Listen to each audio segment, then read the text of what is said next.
The crystalline walls of the Zephyrian temple gleamed under twin moons as High Priest Kethvar dragged the small wounded creature across the polished floor. The baby dragon's scales, once probably a brilliant emerald, were now dull and scarred from months of captivity. Its wings hung limp, one clearly broken, and its golden eyes held a pain that went far deeper than physical wounds. The human spawn grows stronger each cycle, Kethvar hissed to his acolytes, his 6 arms gesturing dramatically. Only the sacrifice of a dragon's essence can maintain our psychic barriers against their expansion.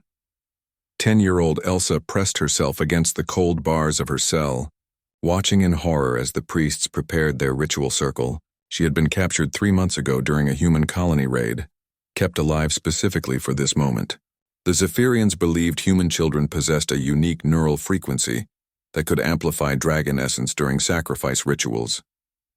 But as Elsa stared at the broken creature being chained to the altar, something stirred within her that the aliens couldn't have anticipated. Humans, she realized, weren't just expanding across the galaxy because of superior technology or military might.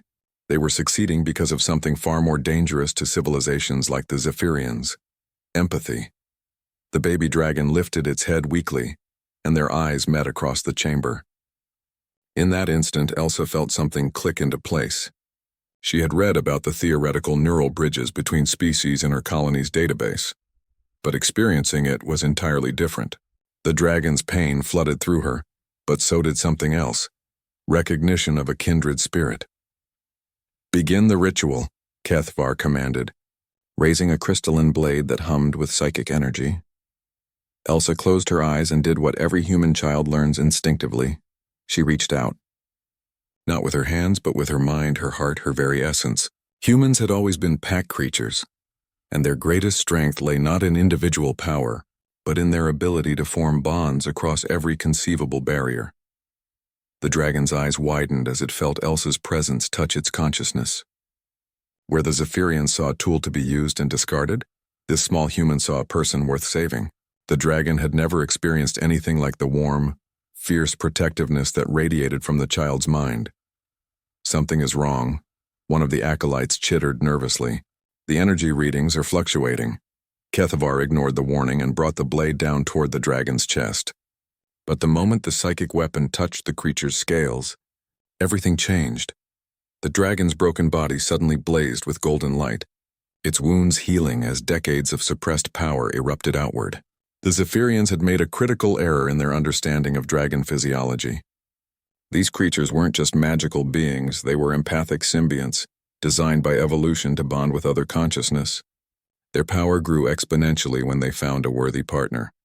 And humans, as it turned out, made extraordinary partners. The blast of psychic energy that erupted from the dragon-human bond shattered every crystal in the temple. The Zephyrians screamed as their carefully constructed mental shields collapsed, leaving them vulnerable to the raw emotional force of a creature that had been tortured for months and a child who refused to let anyone else suffer. Elsa's cell bars melted like ice in a furnace. She stumbled forward as the now magnificent dragon, fully healed and radiating power, turned its attention to their captors. But instead of the massacre the Zephyrians expected, something even more terrifying occurred. The dragon spoke, its voice echoing in every mind present. "I forgive you." The simple words, backed by the combined will of human compassion and dragon wisdom, did what no weapon could accomplish. The Zephyrians' entire worldview, built on dominance and exploitation, crumbled in the face of mercy they couldn't comprehend. Kethvar fell to his knees, tears streaming down his crystalline features. "How?" he whispered. "How can you forgive after what we've done?"